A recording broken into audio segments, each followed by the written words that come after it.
Seri 4 Pelangi di Langit Singasari. Panasnya Bunga Mekar. Cerita, Esa Mintarja. Audiobook, novel silat. Bab 61.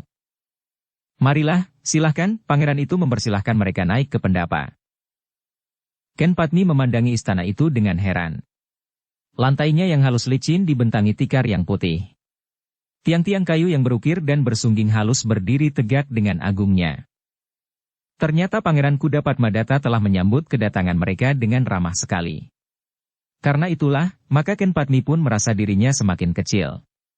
Apa yang pernah dilakukannya atas Mahisa Bungalan membuatnya semakin segan terhadap anak muda itu.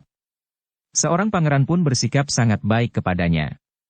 Sementara di padepokan kecil, aku memperlakukannya kurang wajar, berkata Ken Padmi menyesali diri di dalam hatinya. Sejenak kemudian, maka mereka pun telah diterima oleh Pangeran Kuda Padmadata di pendapa. Ken Padmi rasa-rasanya menjadi sangat canggung.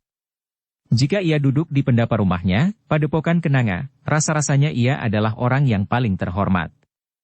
Namun di pendapa yang besar dan megah itu, ia telah susut menjadi terlalu kecil. Apalagi ketika Mahisa Agni memperkenalkannya sebagai seorang gadis padepokan. Mahisa Agni telah menyebutnya dengan terus terang, bahwa Ken Padmi berasal dari padepokan Kenanga. Sebuah padepokan kecil dan terpencil. Wajah Ken Padmi rasa-rasanya menjadi panas. Kepalanya telah tertunduk dalam-dalam. Terasa bahwa dalam perjalanan hidupnya, ia telah merambah jalan yang memang tidak sepantasnya dilaluinya. Aku hanya seorang gadis padepokan. Seorang gadis yang tidak berharga. Dan itu sudah dikatakan oleh Paman Mahisa Agni kepada pangeran itu, berkata Ken Padmi di dalam dirinya. Hampir saja mulutnya meneriakannya. Tetapi untunglah bahwa ia menyadarinya, bahwa ia berada di sebuah pendapa yang agung. Namun demikian, ia mulai merasa kecewa bahwa ia telah berada di antara orang-orang besar dari Singasari. Ternyata bahwa Mahisa Agni, Witantra dan Mahisa Bungalan adalah orang-orang terhormat, sebagaimana dinyatakan oleh Pangeran Kuda Padmadata terhadap mereka. Mereka tentu dengan sengaja menyakiti hatiku, berkata Ken Padmi di dalam hatinya, mereka tentu pernah mendengar laporan Mahisa Bungalan bahwa ia telah diperlakukan tidak pada tempatnya di padepokan Kenanga. Karena itu, kini pamannya itu tentu ingin menunjukkan, betapa kecilnya aku dan padepokan Kenanga itu sebenarnya. Tetapi Ken Padmi itu menjadi heran ketika ia mendengar Pangeran Kuda Padmadata itu berkata, jika demikian, gadis ini berasal dari tempat yang sama seperti istriku. Ia juga berasal dari sebuah padepokan kecil. Ken Padmi mengerutkan keningnya. Apakah maksud Pangeran Kuda Padmadata sebenarnya? Namun demikian pangeran itu berkata, marilah Ken Padmi. Aku perkenalkan kau dengan istriku yang juga seseorang yang berasal dari sebuah padepokan seperti kau. Ken Padmi memandang pangeran itu dengan bimbang. Namun nampaknya pangeran itu bersungguh-sungguh. Bahkan Mahisa Bungalan pun berkata, pergilah ke Serambi. Yang dikatakan oleh Pangeran Kuda Padmadata memang sebenarnya. Putri memang berasal dari padepokan seperti yang dikatakannya tanpa menyembunyikannya, karena aku mengenal sifat yang berterus terang dan terbuka dari Pangeran Kuda Padmadata. Ken Padmi masih termangu-mangu. Namun Pangeran Kuda Padmadata menjelaskan, jangan ragu-ragu. Sebenarnya lah seperti yang aku katakan. Ia adalah anak padepokan. Mungkin padepokan yang lebih kecil dari padepokan Kenanga. Padepokan istriku itu adalah padepokan yang terletak di pinggir hutan. Aku menemukannya pada saat aku berburu di hutan itu. Ken Padmi masih tetap termangu-mangu. Namun ketika Pangeran Kuda Padmadata beringsut dan turun ke Serambi samping, ia pun dengan ragu-ragu mengikutinya. Bahkan sekali-sekali ia berpaling ke arah mereka yang masih tetap duduk di pendapa. Duduklah, Pangeran Kuda Padmadata pun mempersilahkannya, aku akan memanggil istriku. Sejenak kemudian, maka Pangeran Kuda Padmadata telah masuk ke ruang dalam dan sejenak kemudian ia telah kembali ke Serambi bersama seorang putri dalam pakaian yang indah dan agung. Sulit bagi Ken Padmi untuk percaya bahwa putri itu adalah seorang gadis padepokan seperti yang dikatakan oleh Pangeran Kuda Padmadata. Mereka telah memperolok-olokkan aku, berkata Ken Padmi di dalam hatinya. Rasa-rasanya ia ingin berteriak dan menangis sejadi-jadinya oleh perasaan malu dan gelisah. Namun justru karena itu, maka dadanya rasa-rasanya menjadi sesak oleh himpitan perasaan yang tidak terlontarkan. Dalam pada itu, Pangeran Kudapadmadata itu pun membimbing istrinya dan memperkenalkannya kepada Ken Padmi. Ken Padmi, inilah istriku yang aku katakan kepadamu. Ia juga berasal dari padepokan seperti kau. Tetapi kau masih mempunyai kelebihan seperti yang dikatakan oleh Paman Mahisa Agni ketika ia memperkenalkanmu. Sementara istriku sama sekali tidak memiliki kelebihan apapun. Namun aku mencintainya dan ia juga mencintai aku. Dengan bekal itulah aku membangun rumah tangga ini. Ken Padmi kebingungan untuk menanggapinya. Justru karena itu ia tetap berdiam diri. Namun wajahnya menjadi kemerah-merahan oleh kegelisahan. Temuilah gadis ini, berkata Pangeran Kudapadmadata kepada istrinya, nampaknya ada hubungan khusus antara gadis ini dengan Mahisa Bungalan. Terasa jantung Ken Padmi semakin cepat berdetak. Tetapi ia masih tetap berdiam diri. Dalam pada itu, maka Pangeran Kudapadmadata pun segera kembali ke pendapa, sementara istrinya duduk bersama Ken Padmi di serambi. Baru kemudian Ken Padmi percaya bahwa istri Pangeran Kudapadmadata itu seorang perempuan yang berasal dari padepokan setelah putri itu sendiri menceritakannya. Karena itu, jangan merasa asing di rumah ini, berkata istri Pangeran Kudapadmadata itu, rumah ini adalah rumahku. Seorang perempuan dari lingkungan rendah pula. Mula-mula aku pun merasa aneh berada di rumah ini. Tetapi akhirnya aku terbiasa pula. Dan aku menganggap rumah ini tidak lebih dari rumahku seperti rumahku di padepokan kecil itu. Ken Padmi menarik nafas dalam-dalam. Kemudian katanya, terima kasih putri, bahwa aku diperkenankan tinggal barang sesaat di istana ini. Kau boleh tinggal di sini untuk waktu yang tidak terbatas, sebagaimana kau berada di padepokan yang akan dapat memberikan tempat kepada siapapun yang kemalaman dan dapat memberikan makan kepada siapapun yang kelaparan dalam perjalanan, berkata istri Pangeran Kudapadmadata. Lalu, justru kehadiranmu memberikan kesegaran dalam kehidupanku yang terasa gersang dan tandus. Sehari-hari aku dibatasi oleh paugeran yang berlaku bagi seorang putri. Apalagi jika dalam kewajiban tertentu aku harus berada di tengah-tengah istri para pangeran yang lain. Rasa-rasanya aku sedang menjalani hukuman yang sangat berat. Kadang-kadang aku memang merindukan untuk berada kembali di tengah-tengah alam padepokan. Di sawah dan pategalan. Di antara dendang gadis-gadis yang sedang memetik hasil sawah dan dalam alunan suara seruling gembala di lereng-lereng bukit dan padang rerumputan. Ken Padmi menundukkan kepalanya. Ternyata bahwa kehidupan yang dilihatnya, sangat indah itu terasa juga gersang dan tandus bagi putri, istri Pangeran Kudapadmadata itu. Namun dalam pada itu, putri itu pun berkata, tetapi untunglah bahwa Pangeran Kudapadmadata dapat mengerti perasaanku. Sekali-sekali Pangeran telah mengajak aku bertamasya ke tanah persawahan dan hijaunya pategalan. Kadang-kadang aku telah dibawanya berburu, sebagaimana Pangeran pernah menemukan aku. Namun betapapun juga, masih juga terasa kegersangan itu, karena dalam perburuan, kami selalu dikelilingi oleh sepasukan pengawal yang seharusnya memang mengawal keselamatan kami. Apalagi pada saat-saat yang menegangkan, di mana keselamatan kami selalu dibayangi oleh guru Pangeran Kudapadmadata sendiri. Kidukut Pakering. Kidukut, desis Ken Padmi. Ya. Ken Padmi pun kemudian menceritakan serba sedikit tentang peristiwa yang telah terjadi di padepokannya, sehingga Kidukut itu telah terpancing untuk mencampurinya. Namun agaknya ia bernasib buruk, sehingga Mahisa Agni ternyata telah berperang tanding dan berhasil membunuhnya. Oh, putri itu mengangguk-angguk, apakah dengan demikian berarti, bahwa Pangeran Kudapadmadata tidak selalu dibayangi oleh kekejamannya? Dalam pada itu, ternyata Mahisa Agni di pendapa sedang menceritakan apa yang telah terjadi, sehingga Pangeran Kudapadmadata mendapat keterangan tentang kematian Kidukut Pakering. Pangeran itu menundukkan kepalanya. Bagaimanapun juga Kidukut adalah gurunya. Meskipun Pangeran Kudapadmadata sendiri pernah berniat untuk memburu dan membunuhnya, namun berita kematiannya telah menggetarkan jantungnya pula.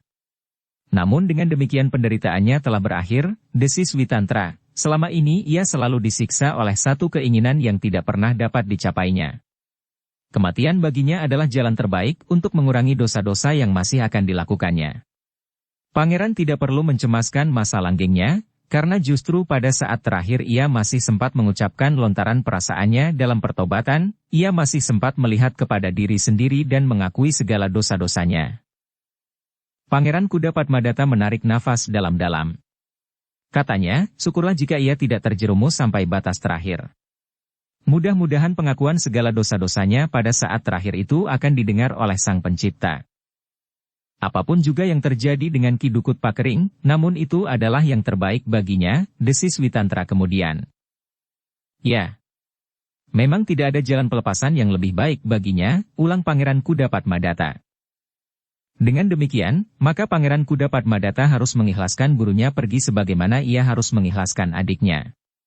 Bahkan hilangnya Ki Dukut, agaknya akan dapat memberikan ketenangan kepada keluarganya. Sementara itu, Ki Wastu yang sedang pergi bersama cucu laki-lakinya, terkejut juga ketika ia kembali dan menemukan tamu-tamunya di pendapa. Dengan gembira ia menemui mereka yang sudah duduk di pendapa dan membawanya cucunya bersamanya.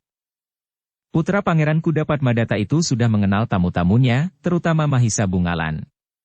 Karena itu, maka ia pun segera menjadi akrab dan tidak segan-segan untuk ikut serta bercerita.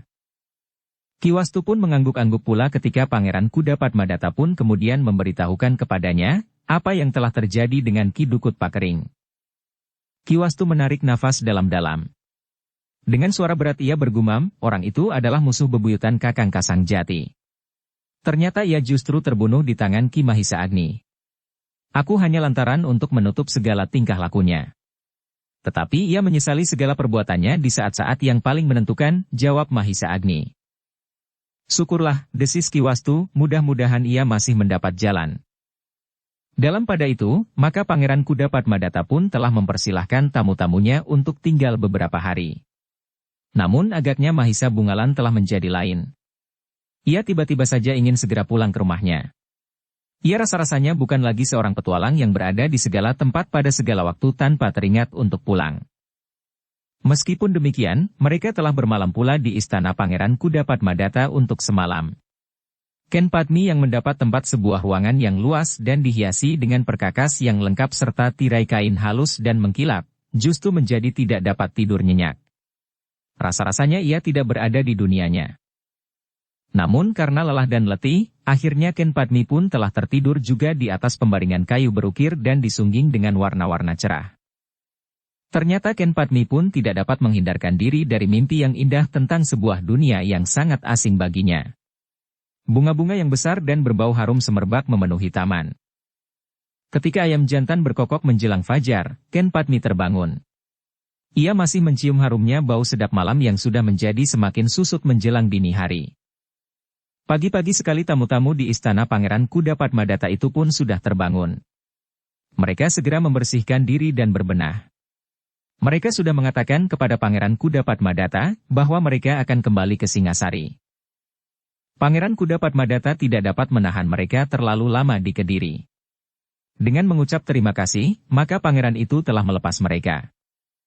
Meskipun kita tidak perlu lagi berburu kejahatan bersama-sama, tetapi aku harap kalian masih akan sering datang mengunjungi kami, minta Pangeran Kudapadmadata. Terima kasih, jawab Mahisa Agni, kami akan selalu datang pada saat-saat mendatang.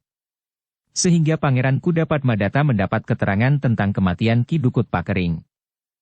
Demikianlah, maka iring-iringan kecil itu pun telah meninggalkan Kediri. Mereka menuju ke Singasari dan langsung menuju ke rumah Ki Mahendra.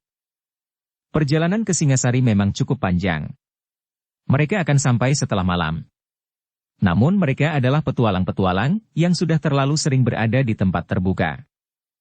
Namun di antara mereka ternyata terdapat Ken Padmi yang tidak mempunyai kebiasaan seperti ketiga orang yang bersamanya.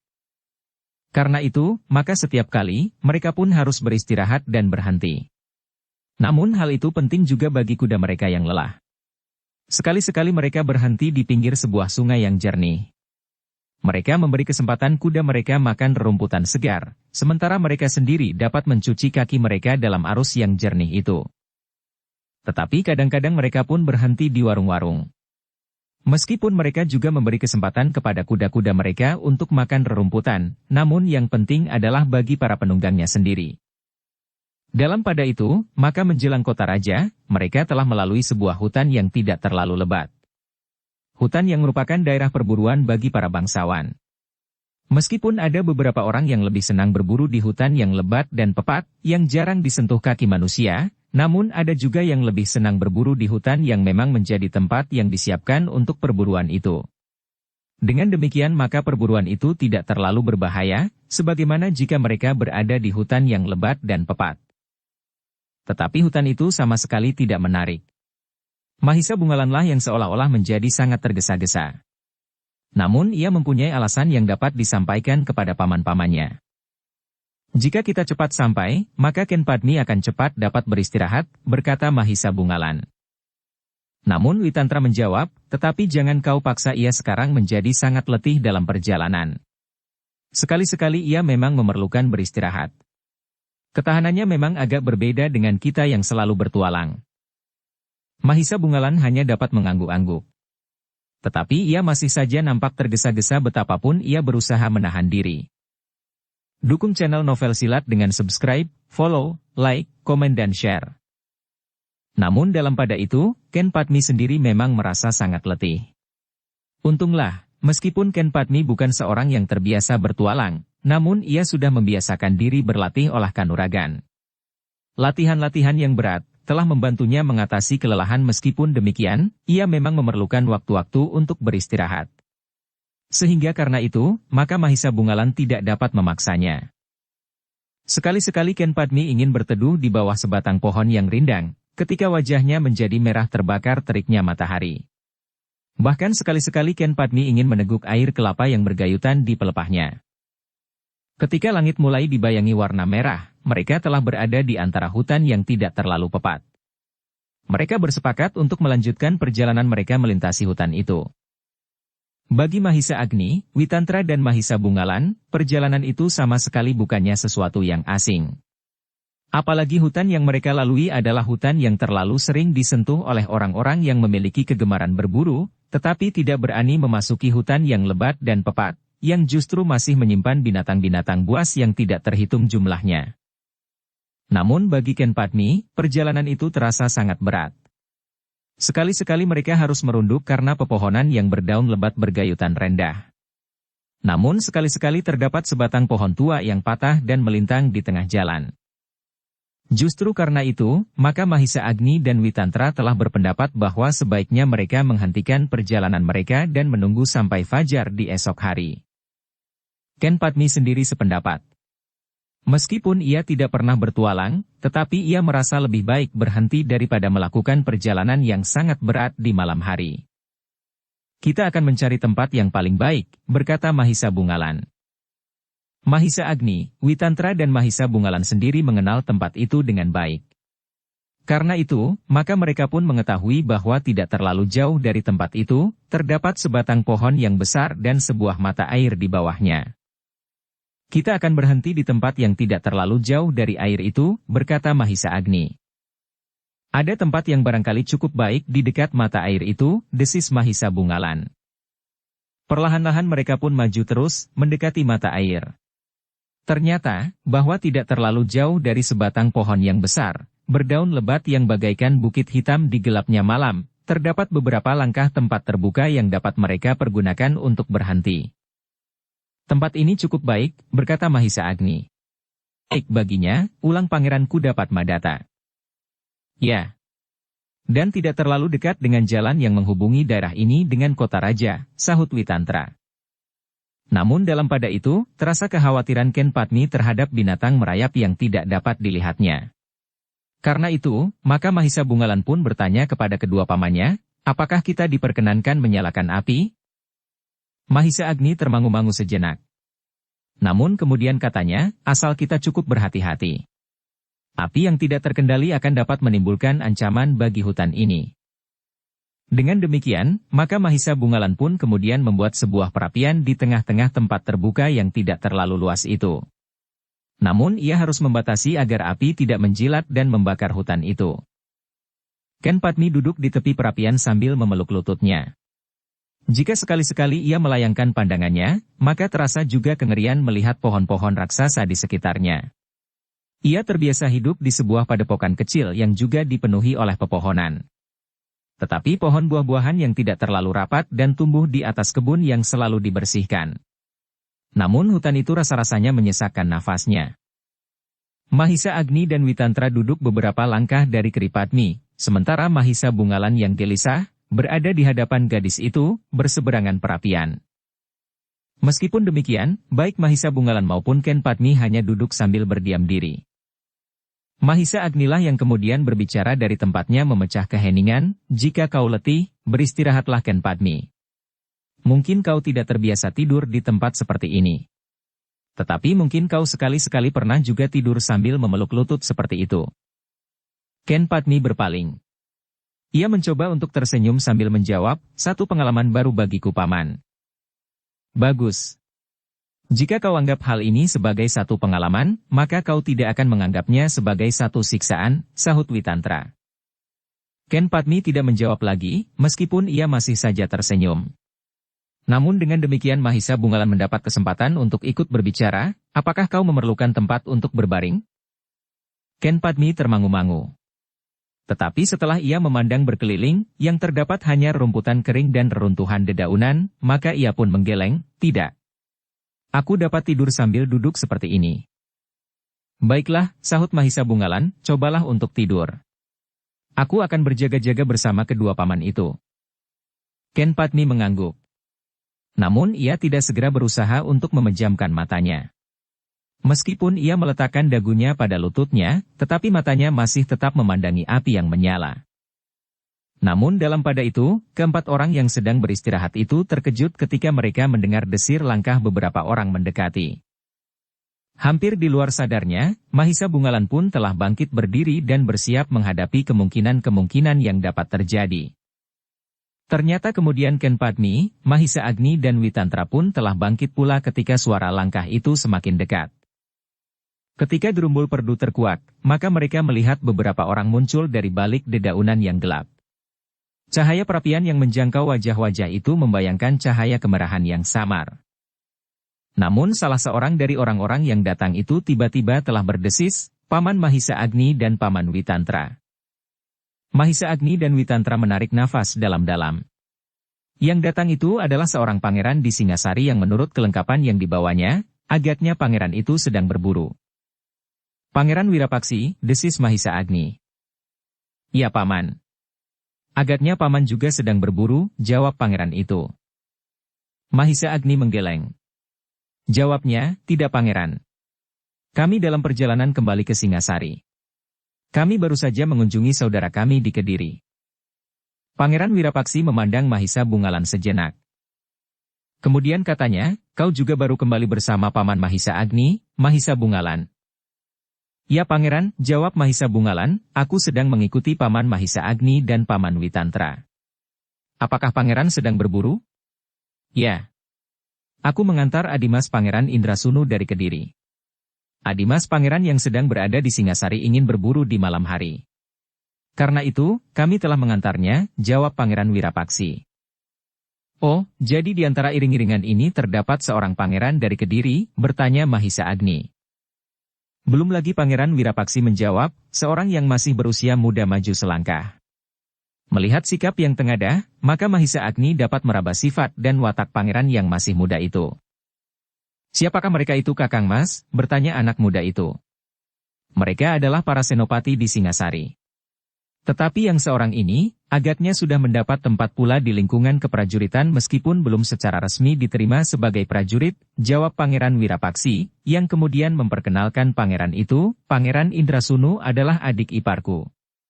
Ia adalah saudara muda isteriku yang aku ambil dari lingkungan para bangsawan di Kediri, yang sebenarnya masih juga bertalian darah dengan keluargaku." Mahisa Agni mengangguk-angguk. Katanya, "Selamat datang di Singasari, Pangeran." Pangeran yang masih muda itu tidak mengacuhkannya. Bahkan seolah-olah tidak mendengarnya. Yang dipandanginya kemudian adalah Ken Padmi yang berdiri di sebelah perapian. "Siapakah anak itu?" tiba-tiba pangeran itu bertanya, nampaknya seperti seorang perempuan, tetapi ia mengenakan pakaian yang aneh. "Ia adalah kemenakanku, Pangeran," jawab Mahisa Agni, "ia memang seorang gadis. Tetapi karena perjalanan kami berkuda, maka ia terpaksa mengenakan pakaian seorang laki-laki," jawab Mahisa Agni. "Kenapa berkuda?" bertanya Pangeran Indrasunu. "Perjalanan yang paling memungkinkan kami tempuh." Jika kami berjalan kaki, maka kami akan memerlukan waktu yang terlalu lama, jawab Mahisa Agni. Pangeran Indrasunu itu mengangguk-angguk. Namun tatapan matanya kemudian seolah-olah tidak lepas dari Ken Padmi yang wajahnya menjadi kemerah-merahan oleh cahaya api. Jadi kalian bukan pemburu di sini? Tiba-tiba saja Pangeran Indrasunu bertanya. Bukan pangeran, jawab Mahisa Agni, kami hanya singgah sebentar.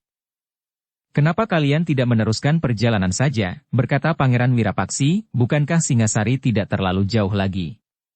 Kami sudah terlalu letih pangeran, jawab Mahisa Agni, agaknya kami lebih senang untuk beristirahat barang sebentar.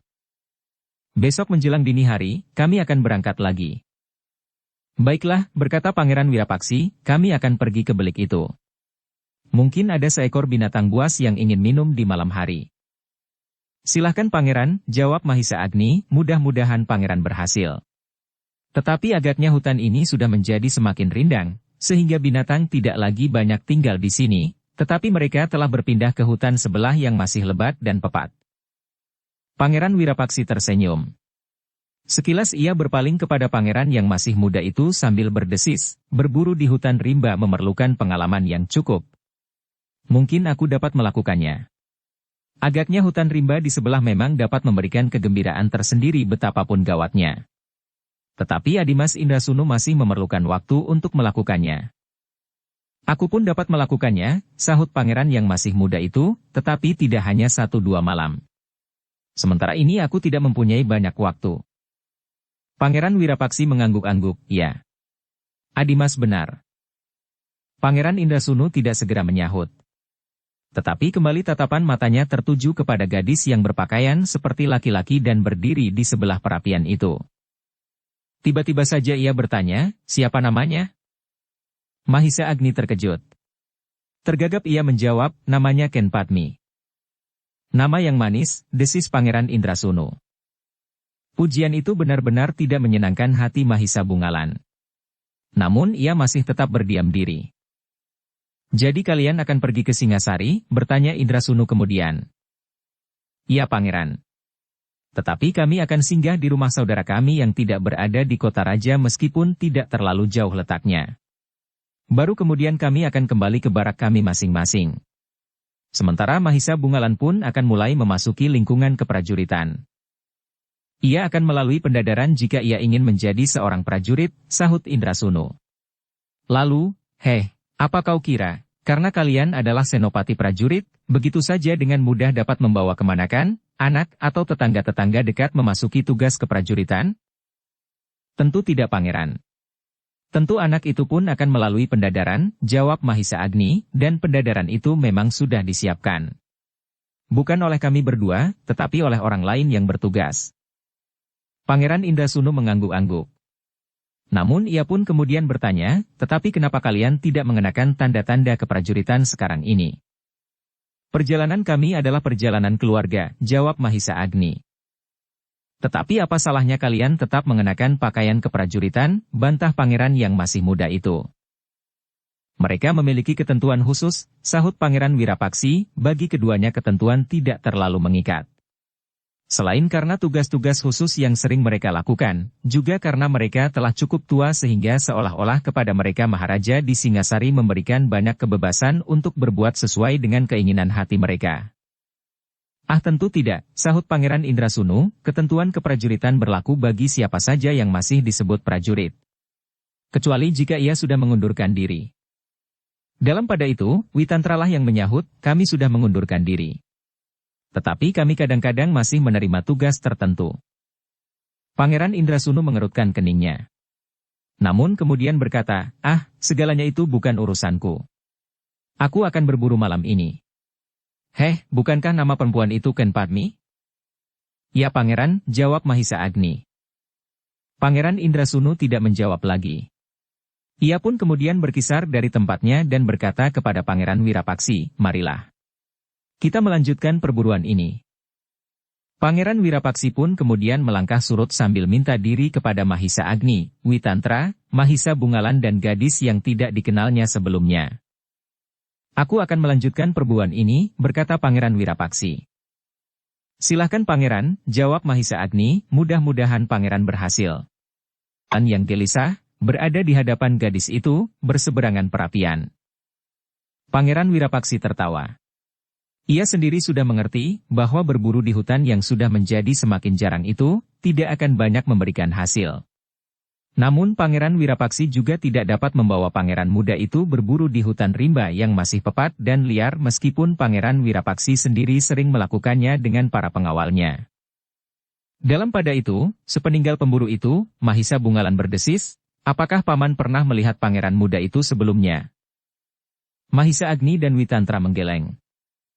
Belum, jawab Mahisa Agni, nampaknya ia seorang pangeran yang manja. Mungkin. Sikapnya kurang wajar dan memberikan kesan yang kurang baik, desis Mahisa Bungalan. Mahisa Agni dan Witantra tidak menyahut. Mereka mengerti bahwa Mahisa Bungalan tentu tidak senang melihat sikap pangeran yang beberapa kali bertanya tentang Ken Padmi itu. Karena itu, maka kedua orang tua itu pun telah kembali ke tempatnya. Sambil duduk Mahisa Agni berkata, kita akan beristirahat. Jika kau sempat, tidurlah Ken Padmi, berkata Witantra, kau tentu letih. Besok, sebelum dini hari, kita akan melanjutkan perjalanan. Aku akan mencoba tidur sambil duduk saja paman, jawab Ken Padmi. Jika demikian, beringsutlah sedikit. Jangan menghadap ke perapian, berkata Witantra selanjutnya. Ken Padmi pun kemudian beringsut. Tetapi ia tidak terlalu jauh dari perapian. Setiap kali ia selalu melihat rerumputan di sekelilingnya. Nampaknya ia selalu mencemaskan bila binatang melata mengganggunya. Ken Padmi mengerti, gigitan ular dapat berakibat jauh lebih gawat dari patukan senjata. Namun ia merasa heran, bahwa Witantra, Mahisa Agni dan Mahisa Bungalan sama sekali tidak menghiraukannya, seandainya seekor ular merambat di kakinya dan mematuk tumitnya. Namun oleh kelelahan, Ken Padmi dapat juga tidur sambil duduk dengan meletakkan kepalanya di lututnya. Namun setiap kali ia terbangun apabila tubuhnya mulai condong ke samping. Namun dalam pada itu, ternyata istirahat yang dilakukan oleh Ken Padmi dengan caranya itu, dapat juga sekedar mengurangi keletihannya. Ketika menjelang dini hari mereka bersiap-siap, maka tubuhnya telah menjadi sedikit segar. Apalagi ketika kemudian ia telah mencuci muka dan tangannya di belit sebelah. Semalam pangeran itu tentu menunggui belik ini, berkata Mahisa Agni. Tetapi agaknya tidak ada seekor binatang pun yang mendekat, sehingga mereka beringsut semakin ke tengah. Mungkin mereka menemukan seekor kijang atau seekor rusa, desis Witantra. Jika mereka gagal dengan cara ini, mungkin pangeran muda itu akan membawa sepasukan prajurit, sahut Mahisa Agni. Binatang yang tersisa akan dikeroyok dengan sepasukan berkuda. Mereka akan menggiring binatang yang ada di hutan ini ke satu tujuan, desis Witantra. Orang-orang yang sedang berburu itu tinggal menunggu. Mereka akan melemparkan anak panah dan lembing kepada binatang-binatang yang sedang melarikan diri, sahut Mahisa Bungalan. Tidak selalu Mahisa Bungalan, jawab Mahisa Agni, kadang-kadang, ada juga pemburu-pemburu yang ikut mengejar binatang buruan itu dan memanahnya dari atas punggung kuda. Mahisa Bungalan tidak menjawab. Ia pun kemudian membenahi dirinya sebagaimana dilakukan oleh Ken Padmi. Sejenak kemudian mereka pun telah bersiap untuk melakukan perjalanan. Sebelum matahari terbit, mereka berempat telah meninggalkan perapian yang telah dipadamkan sehingga sisa-sisa apinya tidak akan berbahaya lagi bagi hutan itu. Perlahan-lahan mereka menuju keluar hutan dan turun ke jalan. Sejenak kemudian, maka kuda-kuda mereka pun telah berlari menuju ke Singasari. Sebenarnya lah seperti yang dikatakan oleh Mahisa Agni dan Witantra, mereka tidak langsung menuju ke kota raja. Tetapi mereka akan singgah di rumah Mahendra, untuk menitipkan Ken Padmi di rumah itu. Ken Padmi merasa gelisah juga ketika ia menjadi semakin dekat dengan rumah yang dituju. Ia merasa seolah-olah ia telah merendahkan dirinya mengikuti seorang laki-laki yang belum mempunyai ikatan apapun juga. Namun ia selalu berusaha untuk menenangkan hatinya bahwa kepergiannya itu sepenuhnya disetujui oleh orang tuanya, sehingga ia akan dapat membagi tanggung jawab jika ada orang lain yang membicarakannya. Ketika matahari terbit, terasa perjalanan itu semakin segar. Embun yang bergayutan di dedaunan pun mulai susut dan akhirnya lenyap sama sekali. Ternyata bahwa tujuan mereka memang sudah tidak terlalu jauh lagi. Mereka menempuh jalan samping, sehingga mereka sama sekali tidak memasuki kota raja. Namun dari jalan yang mereka lalui mereka dapat melihat gerbang kota yang megah. Ketika matahari mulai terasa menggatali kulit, maka iring-iringan itu pun memasuki sebuah padukuhan yang besar. Mereka menyelusuri jalan padukuhan, menuju ke sebuah rumah yang berhalaman cukup luas. Kedatangan iring-iringan itu telah mengejutkan seisi rumah. Mahendra yang kebetulan tidak sedang bepergian, telah dengan tergopoh-gopoh menyambut mereka. Namun ia pun terkejut ketika ia melihat seorang perempuan ikut pula bersama Mahisa Agni, Witantra dan Mahisa Bungalan. Aku akan menjelaskannya nanti, berkata Mahisa Agni. Mahendra pun kemudian mempersilahkan tamunya naik. Sementara Mahisa Murti dan Mahisa Pukat pun telah ikut menyambut pula. Setelah duduk sejenak, serta setelah hidangan disuguhkan, maka mulailah Mahisa Agni menceritakan segala sesuatunya yang telah terjadi dalam perjalanan mereka. Mahisa Agni telah menceritakan tentang peristiwa yang terjadi di Padepokan Kenanga. Selengkapnya. Mahendra menarik nafas dalam-dalam. Kemudian katanya, jadi Ki Dukut Pakering yang diburu dengan sia-sia itu akhirnya telah datang menyerahkan diri. Demikianlah yang telah terjadi, jawab Mahisa Agni. Namun kemudian sambil mengangguk-angguk Mahendra berkata, dan gadis ini adalah Ken Padmi, dari Padepokan Kenanga. Ken Padmi menundukkan kepalanya. Yang bertanya itu adalah Mahendra, ayah Mahisa Bungalan. Karena itu, rasa-rasanya wajahnya menjadi panas. Baiklah, berkata Mahendra, aku terima kau di rumah ini seperti anakku sendiri. Kau akan mempunyai 2 orang adik yang nakal. Tetapi aku kira ia akan dapat membantumu. Ken Padmi hanya dapat menunduk saja. Rasa-rasanya ia berada di dunia yang masih sangat asing. Namun agaknya sikap orang-orang di rumah itu akan cukup baik terhadapnya. Demikianlah, maka Ken Padmi mulai dengan satu kehidupan baru. Apa yang berlaku di rumah Mahendra agak berbeda dengan apa yang berlaku di rumahnya, di padepokan kecil yang jauh dari kota raja itu. Namun sebagaimana yang telah dilakukannya, mengikuti orang-orang yang masih belum mempunyai ikatan tertentu itu, maka ia telah berusaha untuk menyesuaikan dirinya. Sebenarnya lah, ia kemudian menganggap Mahisa Pukat dan Mahisa Murti sebagai adik-adiknya. Tetapi seperti yang dikatakan oleh Mahendra, kedua anak itu memang agak nakal. Tetapi keduanya tidak pernah mengganggunya dengan sungguh-sungguh. Bahkan semakin lama, hubungan mereka pun menjadi semakin akrab. Namun dalam pada itu, Mahisa Agni, Witantra dan Mahisa Bungalan tidak dapat tinggal terlalu lama. Mereka harus menghadap dan menyatakan diri bahwa mereka telah kembali. Sehingga karena itu, maka setelah berada di rumah 2-3 hari, Mahisa Bungalan pun bersiap-siap untuk pergi ke kota raja. Dengan demikian, maka Ken Padmi pun harus ditinggalkannya di rumahnya. Ia tidak akan dapat mengajaknya ke kota raja dalam keadaan yang belum menentu itu. Tentu ia akan tinggal di sini, berkata Mahendra, setelah kau selesai mengurus dirimu sendiri dalam hubungannya dengan rencanamu untuk memasuki tugas keprajuritan, maka kau harus segera kembali untuk menyelesaikan hubungan dengan Ken Padmi. Kita masih harus pergi ke Padepokan Kenanga untuk mengurus segala-galanya. Baru kemudian kau akan dapat membawanya ke kota raja. Mahisa Bungalan mengangguk-angguk. Ia pun sadar bahwa persoalannya dengan Ken Padmi masih memerlukan waktu dan penyelesaian. Namun seperti yang dikatakan oleh ayahnya, ia akan menyelesaikan persoalannya lebih dahulu. Dan hal itu pun telah dikatakannya pula kepada Ken Padmi. Dengan demikian, maka setelah segala persiapan selesai, maka Mahisa Bungalan pun telah mengikuti Mahisa Agni dan Witantra ke kota raja.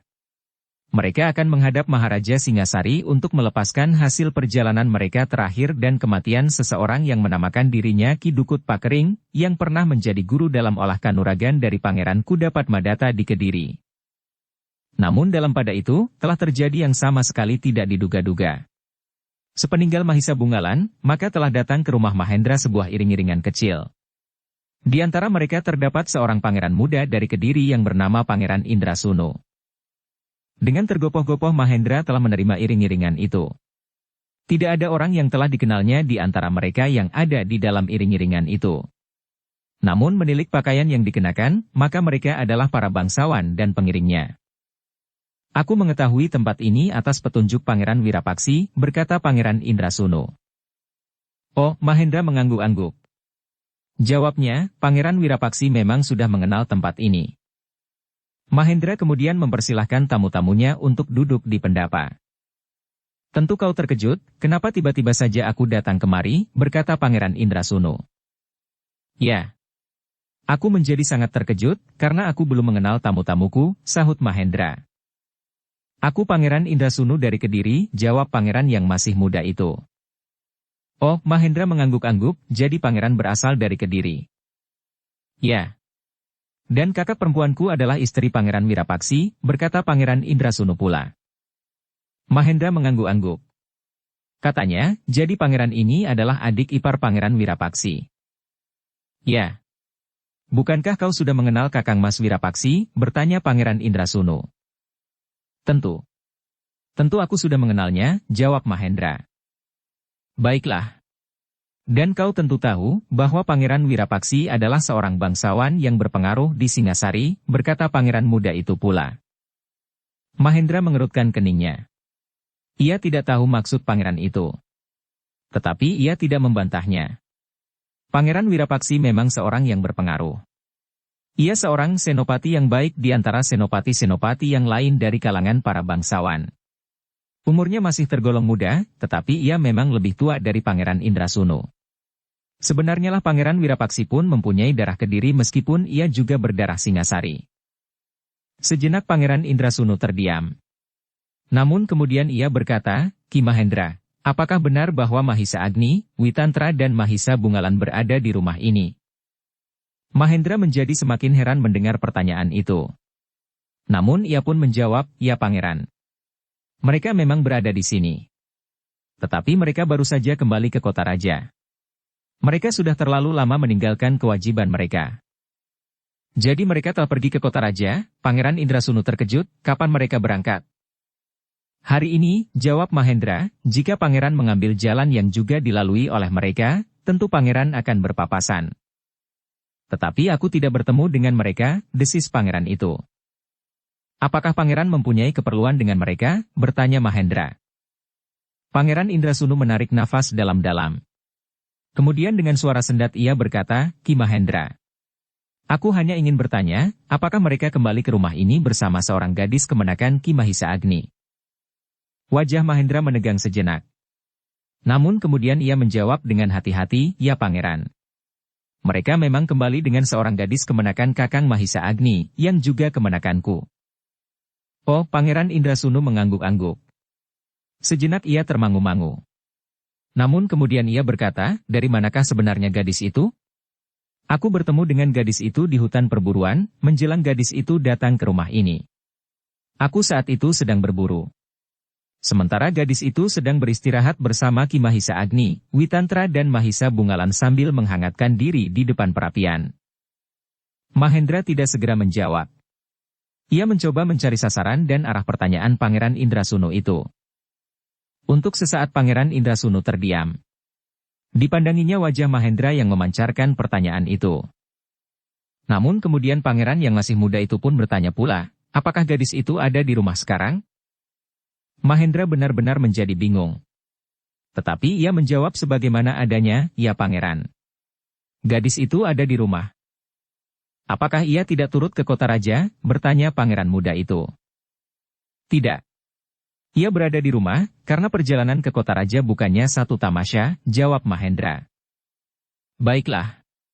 Jika demikian aku akan berterus terang kepadamu Ki Mahendra. Karena gadis itu sebagaimana pengakuanmu, adalah kemenakan Mahisa Agni dan itu berarti kemanakanmu juga. Pangeran Indrasunu itu pun berhenti sejenak, lalu katanya pula, karena itu, aku dapat mengatakannya kepada Mahisa Agni, tetapi aku dapat juga mengatakannya kepadamu. Mahendra menjadi semakin berdebar-debar. Sementara itu pangeran yang masih muda itu berkata, selanjutmu, Ki Mahendra. Aku baru melihat sekilas gadis itu. Tetapi aku merasa tertarik kepadanya. Sekarang aku datang untuk melihat, apakah aku benar-benar memang tertarik. Jika aku benar-benar tertarik kepadanya, aku akan membawanya ke Kediri. Jantung Mahendra bagaikan dibentak oleh sebongkah batu padas. Ditahankannya gejolak perasaan itu di dadanya. Namun bagaimanapun juga, nampak pada wajahnya betapa ia menahan diri. Tetapi pangeran yang masih muda itu menangkap kesan itu lain. Ia tahu bahwa Mahendra terkejut mendengar keterangannya. Namun ia menganggap bahwa kemudian Mahendra itu merasa dirinya sangat beruntung, karena kemanakannya akan diambil oleh seorang pangeran. Karena itu maka katanya, Ki Mahendra, aku baru akan melihatnya. Jika aku tertarik seperti sentuhan perasaanku pada malam itu, aku baru akan mengambilnya. Jika ternyata aku tidak tertarik, kau jangan menjadi kecewa karenanya. Dada Mahendra bagaikan menjadi pecah karenanya. Namun bagaimanapun juga ia berusaha untuk menahan diri. Pangeran itu adalah pangeran dari Kediri yang kedatangannya di Singasari merupakan tamu seorang bangsawan Singasari yang masih berdarah Kediri pula. Namun yang merasa dirinya sudah menjadi bagian dari Singasari dalam keseluruhan. Baru setelah gejolak di dadanya itu mereda, Mahendra menjawab, Pangeran. Sebenarnya lah kemanakanku itu masih terlalu kanak-kanak untuk mempersoalkan hubungan dengan seorang laki-laki. Aku merasa berbahagia sekali karena pangeran telah berkenan untuk datang dan merasa tertarik kepadanya, meskipun mungkin hal itu tidak akan berkelanjutan. Tetapi aku mohon maaf, bahwa aku kira kemanakanku itu masih memerlukan waktu untuk mengerti perasaan seorang laki-laki. Pangeran Indrasunu mengerutkan keningnya.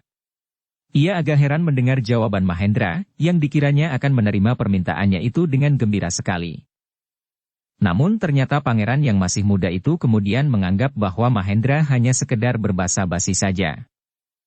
Karena itu maka katanya, jangan berbelit-belit Ki Mahendra. Sebaiknya kau panggil kemanakanmu dan aku akan menilainya sekali lagi. Mungkin aku memerlukannya dan aku akan membawanya ke Kediri.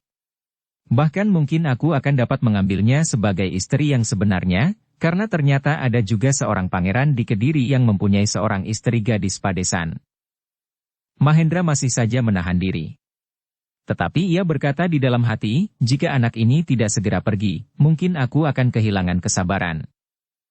Tetapi sementara itu pangeran itu masih berkata, Ki Mahendra, jika kau pernah mendengar nama pangeran Kudapadmadata dari Kediri, maka kau akan mengetahui bahwa gadis padepokan yang dibawanya ke istananya itu ternyata dapat juga berusaha menyesuaikan diri.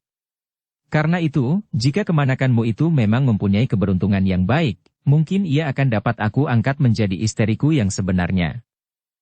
Mahendra menarik nafas dalam-dalam, seolah-olah ia ingin melepaskan segala kesal di dalam hatinya bersama dengan pelepasan nafasnya yang panjang. Katanya kemudian dengan hati-hati, aku mohon maaf sekali lagi pangeran. Aku harap pangeran mempertimbangkan masak-masak bersama pangeran Wirapaksi. Mungkin pangeran Wirapaksi akan dapat memberikan beberapa pendapat tentang hal ini kepada pangeran. Kenapa aku harus minta pendapatnya? Bertanya Pangeran Indrasunu, aku sudah dewasa.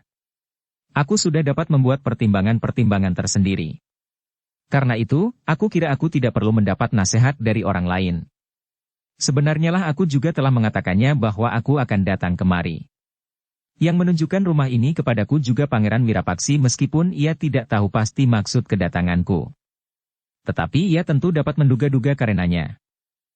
Meskipun demikian, aku mohon pangeran mempertimbangkannya sekali lagi. Sebaiknya pangeran memang berbicara dengan Pangeran Wirapaksi, apakah yang sebaiknya pangeran lakukan? Segalanya bagi kebaikan segala pihak, agar tidak ada yang menyesal di kemudian hari, berkata Mahendra sambil menahan dadanya yang akan meledak. Tetapi pangeran itu tertawa, katanya, karena itu aku ingin bertemu sekali lagi dengan kemanakanmu itu agar aku tidak kecewa dan menyesal. Heh. Apakah aku perlu menemui orang tuanya jika ternyata aku menyukainya dan akan membawanya ke Kediri? Mahendra hampir saja kehabisan akal dan bertindak kasar terhadap pangeran dari Kediri itu. Namun dengan susah payah ia berusaha mengekang diri. Jika ia bertindak, langkah Pangeran Indrasunu masih belum jelas. Mungkin pangeran itu tidak benar-benar akan membawa Ken Padmi setelah pangeran itu melihatnya sekali lagi. Karena itu, maka Mahendra akhirnya mengambil keputusan untuk mempertemukannya sekali lagi dengan Ken Padmi. Namun demikian ia berpesan, Pangeran. Aku akan memanggil gadis itu. Ia akan membawa hidangan kemari. Tetapi pangeran jangan memberikan keputusan di hadapan gadis itu. Biarlah ia berlalu tanpa mengetahui maksud kehadiran pangeran. Baru kemudian pangeran mengatakannya segala sesuatunya kepadaku. Apakah pangeran bersedia? Sejenak Pangeran Indrasunu itu termangu-mangu. Namun akhirnya ia berkata, baiklah. Tetapi aku tidak biasa dibatasi dengan ketentuan-ketentuan seperti itu. Mungkin pangeran tidak terbiasa. Tetapi hal ini penting sekali bagiku, sahut Mahendra. Pangeran Indrasunu tidak menolak lagi. Sementara ia menunggu dengan para pengawalnya, maka Mahendra pun pergi ke belakang untuk menemui Ken Padmi agar gadis itu menyuguhkan hidangan kepada tamu-tamunya. Minuman panas dan makanan apa saja yang ada, desis Mahendra. Ken Padmi sama sekali tidak memikirkan maksud-maksud lain dari tamu-tamunya. Karena itu, maka ia sama sekali tidak membenahi dirinya. Pakaiannya dan bahkan ia sama sekali tidak menyeka keringat di wajahnya. Justru Mahendra dengan sengaja membiarkannya, agar ada kesan yang sederhana bahkan agak kotor atas gadis yang bernama Ken Padmi itu. Mahisa Murti dan Mahisa Pukat pun sama sekali tidak menyangka bahwa tamu-tamunya itu mempunyai kepentingan tertentu terhadap Ken Padmi, yang mereka ketahui, seorang gadis yang mempunyai ikatan khusus dengan kakak mereka, Mahisa Bungalan. Sebenarnya lah, sejenak kemudian Ken Padmi telah menghidangkan minuman dan makanan kepada tamu-tamunya. Namun gadis itu terkejut ketika ia melihat bahwa tamu itu adalah pangeran yang dijumpainya di hutan perburuan. Bersambung ke bab 62. Dukung kami dengan subscribe, follow, like, komen dan share. Terima kasih.